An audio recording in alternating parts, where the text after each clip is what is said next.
Varicose wine సమస్యతో బాధపడుతున్నారు. Best చికిత్సను అందించే భారతదేశంలోని ఏకైక హాస్పిటల్ ఆవిస్. రమగారు, ఎవరు చేసిన కర్మ వాళ్ళు అనుభవించక తప్పదంటారు. ఖచ్చితంగా అనుభవించాల్సిందేనా?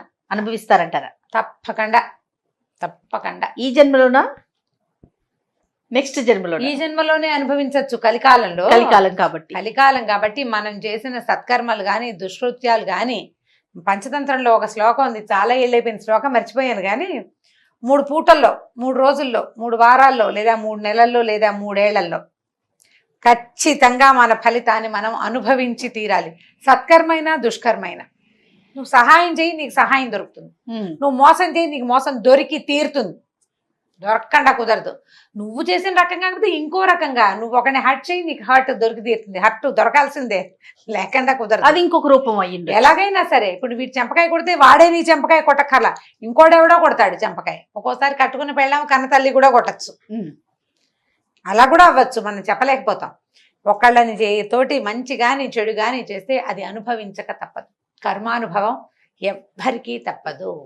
మళ్ళీ ఇందులో బుద్ధి కర్మానుసారిణి అని చెప్తారు. బుద్ధి కర్మను అనుసరిస్తుంది. ఆ కర్మ మనకి ఇప్పుడు గోతులో పడాలి అని ఉంటే బుద్ధి కళ్ళు మూసుకుని నడవరా అని చెప్తుంది. కళ్ళు మూసుకుని నడిచి గోతులో పడతాం. వెళ్ళి పడటం అయితే గ్యారంటీ. ఇప్పుడు ఈ ఒట్టిగా లిటరల్లీ గోతులో పడడం, ఫిజికల్ గా గోతులో పడడం కాదు. నువ్వు మోసపోవాలి అని గనక నీ కర్మానుభవం అయితే నీ బుద్ధి గుడ్డిగా ఎదుటి వాళ్ళని నమ్ముతుంది. దాని నుంచి బయటపడలేమంటారా? బయటపడలేం. కర్మని తప్పించుకోవటానికి ప్రచండమైన భగవద్ అనుగ్రహం కావాలి. నేను అదే అడగపోయాను. ప్రచండమైన భగవద్ అనుగ్రహం కావాలి. అలాంటి అనుగ్రహం ఉంటే బయటపడతారు. ఆయనే తప్పిస్తాడంటారు. భగవంతుడే తప్పిస్తాడు. నువ్వు చేసే సత్కర్మ, నువ్వు ఇప్పుడు ఇవాళ గోతులో పడాలనే నీ మొహాన్ని రాసున్నప్పటికీ, నువ్వు నిన్న మొన్న చాలా యమాద్భుతమైన కార్యాలు ఏమైనా చేస్తే నువ్వు గోతులో పడే టైంకి దారైపోతున్న కోతైనా సరే నీ చేయిపుచ్చుకు లాగుతుంది, గోతులో పడుతున్నావు చూసుకోరా అని. నిన్న మొన్న చేయాలి, నువ్వు సరైన పని చేయాలి. అప్పుడు దీని నుంచి నువ్వు తప్పించుకోగలుగుతావు. దీనికి సంబంధించి అన్న కథలు ఉన్నాయా రమ్మగారు? కర్మానుభవం కథ ఒకటి ఉంది, బాగుంటుంది. పంచతంత్రంలోదే ఓ కథ. ఇది నేను అనుకోవటం కాకోలు కీయంలో కథ అని అనుకుంటున్నాను. మీకు మామూలుగా మనం హితోపదేశం చూస్తాము, ఇద్దరి స్నేహాలు కలగడం అంటే మిత్రలాభం మిత్రభేదము, సంధి విగ్రహం, అవి మనకు తెలుసు. అది హితోపదేశం. పంచతంత్రంలో ఏముందంటే ఇప్పుడు మిత్రలాభము మిత్రభేదంతో పాటు కాకోలికీయము, అపరీక్షిత కారకము, తర్వాత అది 5వది ఇంకొకటి, ఆ పేరు గుర్తు రావట్లేదండి నాకు. అవి 5.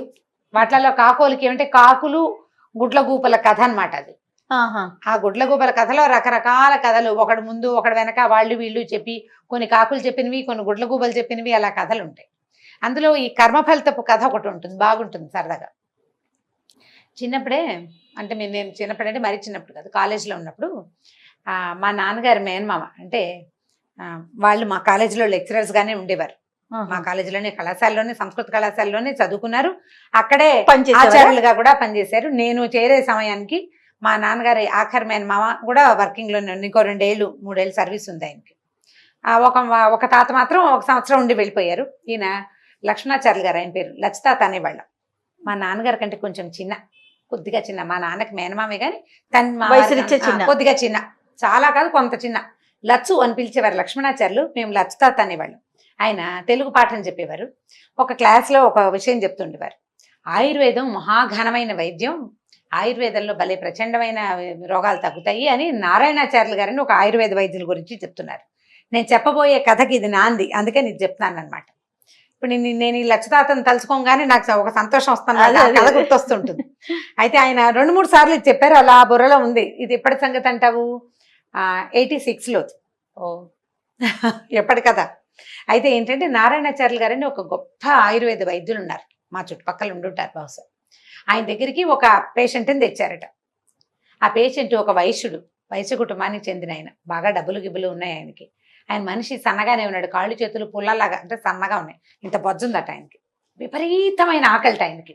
అన్నం వేళకి ఆగలేడట ఆయన, అరిచేర్చి కేకలు పెట్టేస్తాడట. కొంచెం పల్చగా ఉన్న పొట్ట అన్నం తినగానే ఇంత అయిపోతున్నాయి, ఎంత తిండి చాలదు ఆయనకి. కాళ్ళు చేతులు సన్నబడిపోతున్నాయి, పొట్ట మాత్రం ఇంత ఉంటుంది. ఆ పొట్టని మోసుకోలేకపోతున్నట్టు ఆయన, బాణపొట్టలాగా. అసలు పొట్ట మరి బాణపట్ట అంటే మనిషి ఆకారం ఉండి దాంతో బొజ్జ కూడా ఉందనుకో, పోని ఒక రకం. ఏ మనిషి లేకుండా ఒట్టి బొజ్జే ఉంటే ప్రెగ్నెంట్ లేడీస్ లాగా ఆడాళ్ళు భరించేస్తారు, మగవాళ్ళకి కష్టం. దాంతో ఏమైంది, ఈయనకి అస్సలు ఒంట్లో బాగుండేది కాదట. వాళ్ళు అక్కడ ఇక్కడ తిప్పి ఏం వైద్యం చేయించినా ఆయనకి తిండి పిచ్చి తగ్గలేదు, ఆ బొజ్జ ఎంత అయిపోవటము తగ్గలేదు. ఆయనకి నారాయణాచార్యుల గారి దగ్గర తీసుకొచ్చారు. తీసుకొస్తే ఒక 2 పూటలు చూశాక ఆయన ఏం చేశారట, వీడిని తిరగేసి కట్టేయండి రా అని చెప్పారట. ఆ ఇంట్లో దూలాలు ఉంటాయి కదా, పాత ఇళ్ళలో ఏమిటి పెంకుటిళ్ళకి దూలాలు ఉంటాయి, పూరింటికి కూడా దూలం ఉంటుంది. ఆ పెంకుటింటికి కిందకున్న దూలానికి ఈయన్ని కాళ్ళు పైకేసి తల కిందకి పెట్టి కట్టేశారు, బాగా ఎత్తు మీద. కట్టేసిన తర్వాత ఇక ఆయనకి కాసేపు అయ్యేసరికి కొద్దిగా భయం వేస్తుంది, టెన్షన్ వచ్చేస్తుంది, తల కిందలుగా వెళ్ళాడేస్తే. ఆయన మూలగటం మొదలుపెట్టాడు, ఏడ్చాడు, సణిగాడు, ఏం చేసినా సరే ఎవరు మాట్లాడదన్నారు. ఆయనకు అన్నం వేళ అయిపోతుంది ఈ పేషెంట్కి. ఇక ఏడవటం మొదలుపెట్టాట, అరుపులట, ఆకలి ఆకలి ఆకలి అరుస్తూనే ఉన్నట్టు. ఎంత అరిచినా గింజు తెచ్చినా ఎవ్వరూ ఆయనకి మంచినీళ్ళు ఇవ్వలేదు, మా అన్నం పెట్టలేదు, మాట్లాడకుండా ఊరుకున్నారు. వైద్యంలో భాగం అనమాట. ఈయన ఏం చేశారట నారాయణాచార్యులు గారు, ఇంట్లో చక్కగా మంచి రుచికరమైన పదార్థాలు, పులిహోర, ఘుమఘుమలాడే వాసనలు వచ్చేవి ఒక 5-6 పదార్థాలు చేయించారట. అప్పాలు, పులిహోర, తర్వాత ఏమో ఈ నెయ్యి వేసి చేసే కొన్ని తిరగమాతలు, చారు పెద్ద గిన్నె నిండా అన్నీ పెట్టించి ఈ పేషెంట్ని ఎక్కడ కట్టించారో ఆ పేషెంట్ కింద పెట్టారట. అవి చూసిన దగ్గర నుంచి అరిచి కేకలట, ఆ పేషెంట్ పిచ్చి కేకలు పెట్టేస్తున్నట్ట.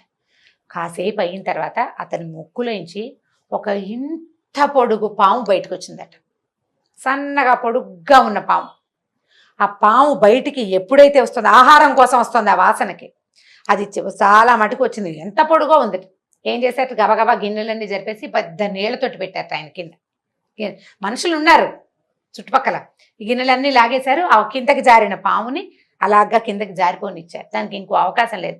ఈ పాము జారి కిందకి మొత్తం ముక్కులోంచి బయటకు వచ్చేసాక ఆయన చప్పగా ఎప్పుడైనా బొజ్జంతా తగ్గిపోయింది, ఏమీ లేదు, సన్నగా ఒక పొడుగాటి మనిషి కట్టేస్తున్నాడు పైన, అంతే. ఏడుపు ఆగిపోయింది, కిక్కురు మనకుండా ఉన్నట్టు నిద్రపోయాడు. 2 నిమిషాల్లో కళ్ళు మూసుకొని నిద్రపోయాడు. ఈ కింద పడ్డ పాముని నీళ్ల తొట్లో పెట్టారా, 2 నిమిషాల్లో నీళ్ళన్నీ మింగేసిందిట పాము. అది ఇంత లావును కనిపిస్తోంది, సన్నగా. ముక్కుల నుంచి బయటికి రావాలంటే ఎంత సన్నగా ఉండాలి. ఆ పాము బయటకు వచ్చాక ఆయన జబ్బు తగ్గిపోయింది, దీనికి ఏదో యాసిడ్ లాంటిది పోసి ఈ పామును సంహరించేశారు. ఇది ఎప్పుడు చెప్పేవారు. అలా ఉంటుందా లలిత అంటే, ఉండేది, జరిగిందే, ఇది జరిగింది కదా, మా తాతో మా నాన్న చూశారు దీన్ని పడాయని. అలాంటి ఒక కథ చెప్తాను ఇప్పుడు. ఓ ఓకే, ఇదే ఇంట్రెస్టింగ్ గా ఉంది కదా, చాలా ఇంట్రెస్టింగ్ గా ఉంది. ఆయన ఎంత బాగా చెప్పేవారు, ఆయన చెప్పినంత బాగాలో నేను సగం చెప్పానో లేదో జయ. అవునా రమ్మగారు, లేకపోతే నాకు ఎలా గుర్తుంది.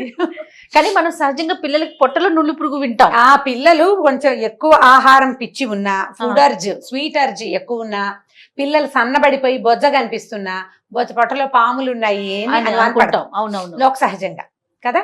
అయితే అది నిజమే, డాక్టర్లు కూడా చెప్తారు. ఆకలి లేదు, స్వీట్ అర్జ్ బాగా ఉంది, పిచ్చి మారాన్ చేస్తారు, అమితంగా ఏడుస్తారు, పెంకిగా ఉంటారు, మాట వినరు, క్రాంకీగా బిహేవ్ చేస్తారు. మధ్యలో పాములు ఉండేందుకు అవకాశం ఉంది.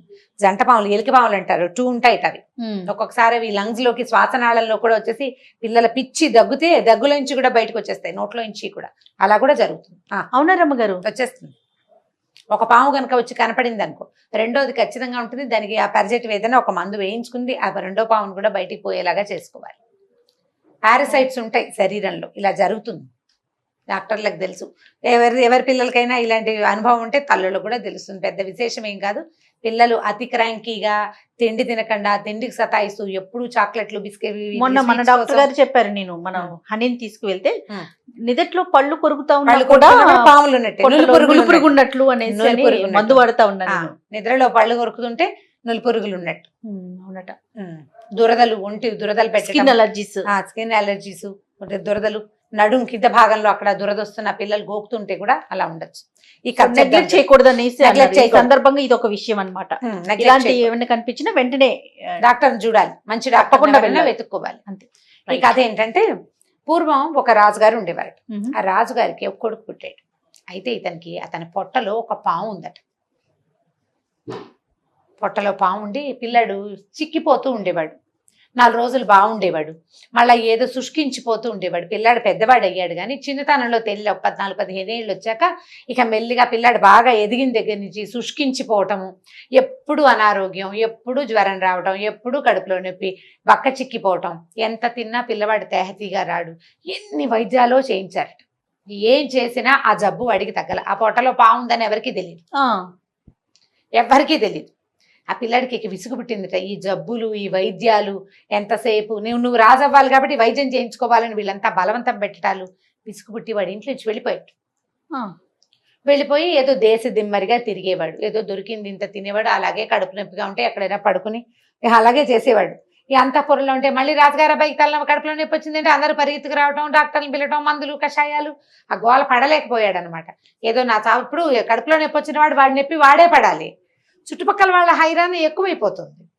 దాంతో ఈ అబ్బాయి ఇంట్లోంచి వెళ్ళిపోయాడు. అయితే ఇతను ఒక దేశం వైపుకి వెళ్ళాడు. ఇతను వెళ్ళిన దేశపు రాజుగారికి 2 కూతుళ్ళట. ఆయన రోజు పొద్దున్నే లేచి పిల్లలకు సుప్రభాతం గుడ్ మార్నింగ్ చెప్పుకుంటాం కదా ఇప్పుడు మనం, అట్లా గుడ్ మార్నింగ్ చెప్పేవాడు. పిల్లలు కూడా గుడ్ మార్నింగ్ చెప్పేవాళ్ళు. కొంత వయసు వచ్చాక ఒక రోజు పొద్దున రాజుగారు కొంతకాలం పిల్లకి 16-18 ఏళ్ళు వచ్చినాయి. ఆయన పెద్ద కూతురికి 18 ఏళ్ళు, చిన్న కూతురికి 16 ఏళ్ళు ఉన్నాయి. పిల్లలకి ఇంకా పెళ్లిళ్ళు చేయాలన్నమాట. ఓ రోజు పొద్దున ఆ పిల్ల ఏం చేస్తుందట, ఈ దేవతా పుస్తకాలు, స్త్రీల వ్రత కథలు అవి చదువుకుంటుందట. రెండో అమ్మాయి, పెద్ద అమ్మాయి పెద్దగా ఏం చదవదు, ఏదో మామూలు చదువుకుంటుంది. పొద్దునే వచ్చి కూతుర్ని పలకరించాడు. గుడ్ మార్నింగ్ అని ఇంగ్లీష్లో చెప్పుకోరు కదా, అమ్మ శుభోదయం అన్నాడు. అంటే అమ్మాయి ఏమంది, రాజా నీకు జయమగుగాక, నీ పాలనలో ఉన్న వాళ్ళందరూ సంతోషంగా ఉండుగాక, నాన్న హేల్ ద కింగ్ అన్నారనమాట. రాజుని జయహో అంటారు. అలాంటివి 4 వాక్యాలు చెప్పింది పెద్ద పిల్ల. అయితే చిన్నపిల్ల పెద్ద అమ్మాయి రెండో అమ్మాయి దగ్గరికి వెళ్ళాడు. శుభోదయం అమ్మ అని పలకరించాడు కూతుర్ని. శుభోదయం నాన్న, నీ కర్మఫలాన్ని అనుభవించు నువ్వు అని చెప్పింది. కర్మఫలితాన్ని ఈ జన్మలో అనుభవించేస్తే వచ్చే జన్మ ఉత్కృష్టమైన జన్మ వస్తుందని దాని పాయింట్.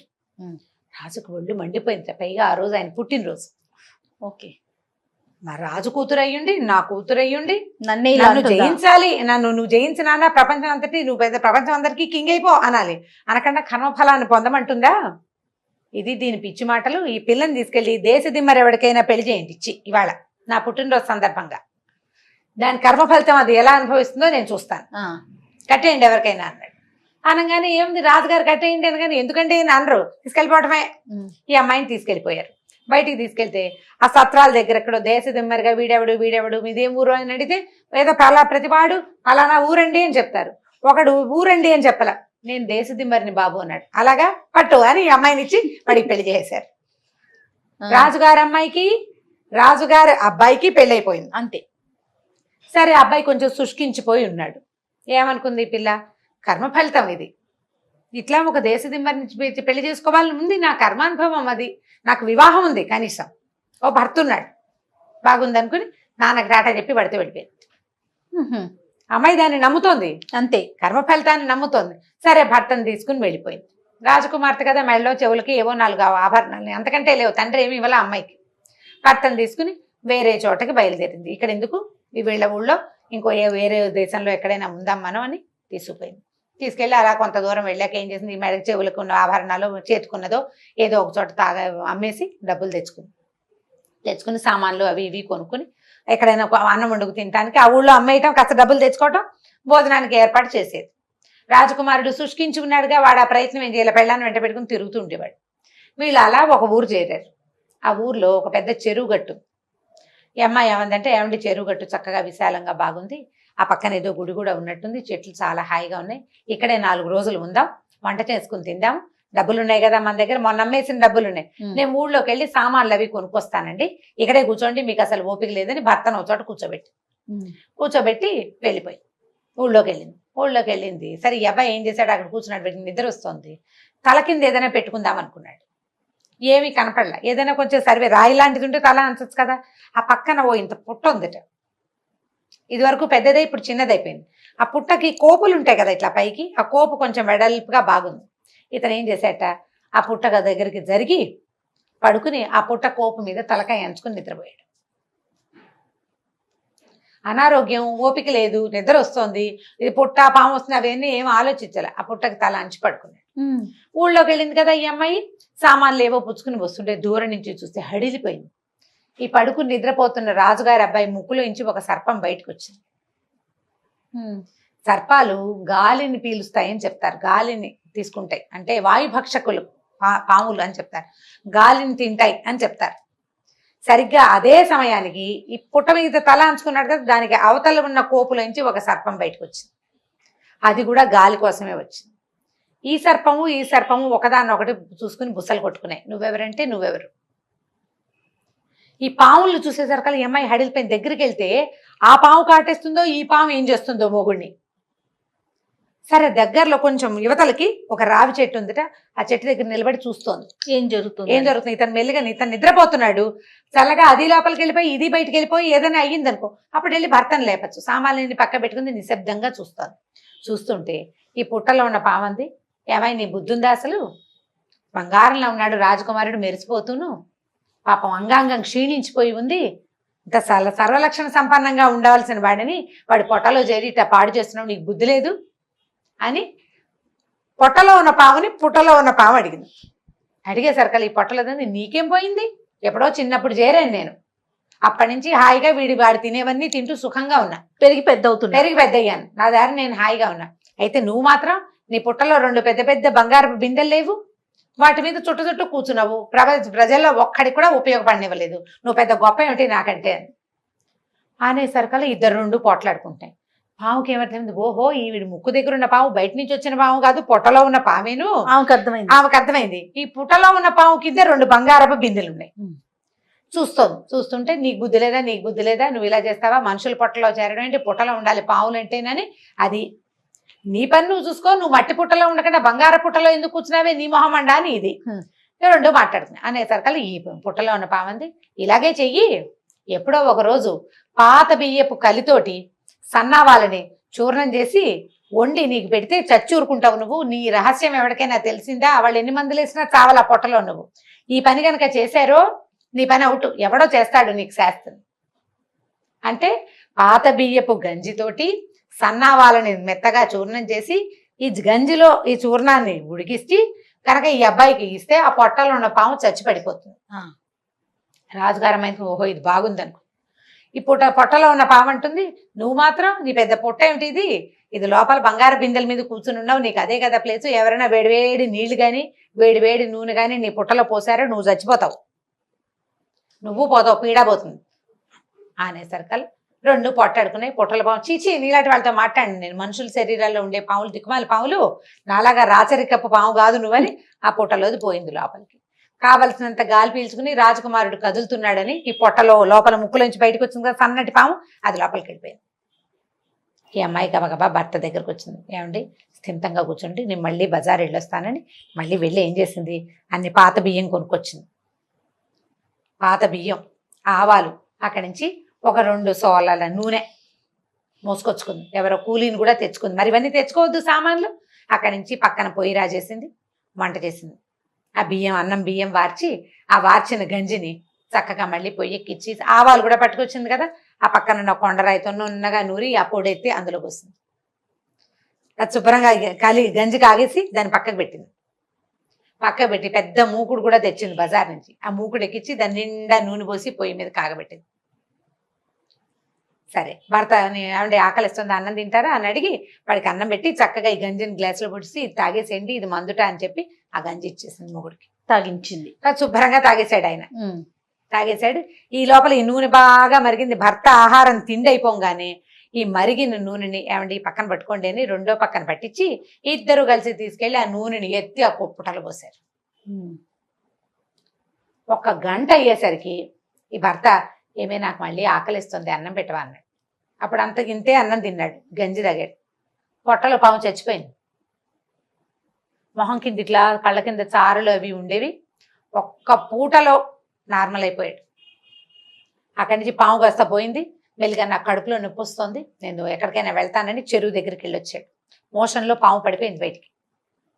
వెంటనే వీళ్ళు స్థిమిత పడిపోయారు. ఈ అమ్మాయి ఏమందంటే, ఏమండి 2 కర్ర పుల్లలు పట్టుకురండి, ఈ పుట్ట తవ్వుదాము, ఇందులో ఒక రహస్యం ఉందని భర్త తను కలిసి శుభ్రంగా తవ్వారు. ఆ లోపల పెద్ద పాము చచ్చిపడింది, దాని కింద 2 ఇంత బంగారు బిందెలు ఉన్నాయి, నిండా వజ్రాలు అవి ఉన్నాయి. ఈ అమ్మాయి ఏం చేసింది, భర్త స్వస్థత చెందిపోయాడు కదా, అక్కడి నుంచి ఈ బిందెల్ని తను తెచ్చుకున్న సామాన్లలో కామ్గా కలిపేసి ఊళ్ళోకి పోయి ఓ బండి మాట్లాడుకుని భర్త నా బండి ఎక్కించి పదండి మన ఊరు వెళ్ళిపోదామని భర్త తాలూకు రాజ్యానికి తీసుకెళ్ళిపోయింది. 2 బంగార బిందెలతోటి ఆరోగ్యం చేకూరి వెనక్కి వచ్చిన రాజకుమారుని చూసి ప్రజలందరూ ఆశ్చర్యపోయారు. అమ్మాయి ఎంత బాగుందో, ఇదేం దారిపోయే అమ్మాయి కాదు, ఫలానా రాజుగారి కూతురు కూడా. అదే ఆ అమ్మాయి కర్మ ఫలాన్ని ఎలా అనుభవించింది, దేశదిమ్మరిని పెళ్లి చేసుకుని చివరికి వాడి అనారోగ్యాన్ని, ఆ పక్కనున్న అనారోగ్యాన్ని తగ్గించుకుని పక్కనున్న దారిపోతున్న చోట ఉన్న దాని బంగారాన్ని కూడా స్వాధీనపరుచుకుని తన రాజ్యానికి తను వెళ్ళిపోయి. ఆ అబ్బాయికి భార్య కదా, రాజ్యానికి రాణి కదా అమ్మాయి. ఆ రకంగా కర్మ ఫలితం అలా వెతుక్కుంటూ వస్తుంది. మరి వాళ్ళ నాన్న గురించి చెప్పింది కదండి, రాజుగారి గురించి. అవును, రాజు ఆయన ఏం చేశాడు, కూతుర్ని దేశదిమ్మరికి ఇచ్చిన పేరు పోతుందా, రాజు జన్మలో పోగొట్టుకోగలదా దాన్ని? ఓకే, ఆ కర్మ అనుభవించాడు. ఆ కర్మ ఆయన అనుభవిస్తాడు. కూతురు వెళ్ళిపోయిన దుఃఖం, తను శపించి నాశనం కావాలని కోరుకున్న కూతురు రాణి అయిపోయింది. ఆ పెళ్లి తను చేసినట్టు కాల, ఎప్పటికీ ఆ చెడ్డ పేరు ఆయన పోగొట్టుకోలేడు. దేశదిమ్మరికి పిల్లనిచ్చిన ఇది పోతుందా? పోదు కదా. ఆయన కర్మఫలం అది. ఈ అమ్మాయి కర్మఫలం ఏంటంటే కర్మ ఫలితాన్ని అనుభవించి తీరాల్సిందేనని దొరికిన భర్తతోటి సంతోషంగా అతని వెనకాల వెళ్ళినందుకు ఆ అమ్మాయికి ఇది దొరికింది. అమ్మ ఫలితం అది, అది జరగాలి కాబట్టి ఇది జరిగింది అనమాట. కాబట్టి ఇవన్నీ లింక్డ్ గా జరుగుతాయి. ఇప్పుడు ఈ రాజకుమారుడి ముక్కులోకి పాము ఎలా వచ్చింది అని ఎవరైనా అడుగుతారని ముందు మా లచ్చతాత కథ చెప్పాను అనమాట. నిజంగా అలా వస్తాయి అంటారా రమ్మగారు? అది జరిగిందట. ఇది ఎప్పటి సంగతో కదా, 100, 200, 150 ఏళ్ల క్రితం ఎప్పుడో జరిగింది. కానీ ఇప్పుడున్న మన ఈ సైన్స్ కి అంత దాకా రాకుండానే, అంత దాకా అంటే ఇప్పుడు క్యారెట్లలోనూ ఆకుకూరల్లో వచ్చిన పురుగులు మెదడులో చేరిపోతున్నాయని, సన్నగా అది ఇంత పొడుగుందని, ఆయన ఎవరో క్రికెటర్ వాళ్ళ అమ్మకో ఇక్కడ ఎక్కడి నుంచో తీసారని, ఇక్కడ ఒక గుబ్బలాగా వచ్చిందట ఆవిడికి తెత్తున. అది ఏంటంటే ఈ పాము, లద్దె పురుగు లాంటిది, ఒక సన్న పురుగు ఏదో అంటారు, టేప్ వాము ఏంటో పేరు గుర్తులేదు నాకు. అది తీసారు. దానివల్ల ఆవిడకి విపరీతమైన తలనొప్పి వచ్చేదట. పొట్టలోకి వెళ్ళిన పాము మెదడు దగ్గరికి ఎలా చేరింది అంటే జరగచ్చు కదా. అంతే, ఇలాంటి ప్రూఫ్స్ ఉన్నాయి, కొన్ని కనపడుతున్నాయి. ఇంత బారెడు పాము ఆహారం కోసం బయటికి రాలేదేమో గానీ బ్రెయిన్ లో ఉండి తలనొప్పిని తెచ్చింది. అది మనం చెప్పలేకపోతాం కదా. అవును, కానీ ఏదేమైనా పొట్టలో పురుగులు ఉంటే మాత్రం పిల్లల్ని మనం చాలా జాగ్రత్తగా, చెవిలోకి కూడా కొన్ని రకాల దోమలు వెళ్ళిపోయి గుడ్లు పెట్టేస్తాయి జయ. అలా కూడా జరుగుతుంది. అలాంటి ఒక కేసు కూడా నేను చదివాను, అమెరికాలో ఎక్కడో జరిగిందని. అమ్మాయి చెవిలో ఇవి ఉన్నాయట, లార్వాలు ఉన్నాయట. రేర్ కేసులే కానీ జరుగుతాయి. మనం ఇప్పుడు చూడండి, అడవుల్లో అక్కడ తిరగడానికి వెళ్ళినప్పుడు చెవుల్లో కాటన్ పెట్టుకోవాలని చెప్తారు ఖచ్చితంగా కదా. మరి జాగ్రత్తగా ఉండాలి. పిల్లల పొజల్లో ఉంటే ఇంతంత అవ్వవు, కానీ జాగ్రత్త పడడం మంచిది. రైట్. కానీ స్టోరీ కూడా చాలా బాగుంది రమ్మగారు, మంచి ఇంట్రెస్టింగ్ అనిపించింది. రైట్ అండి, నమస్తే. నమస్తే జయ.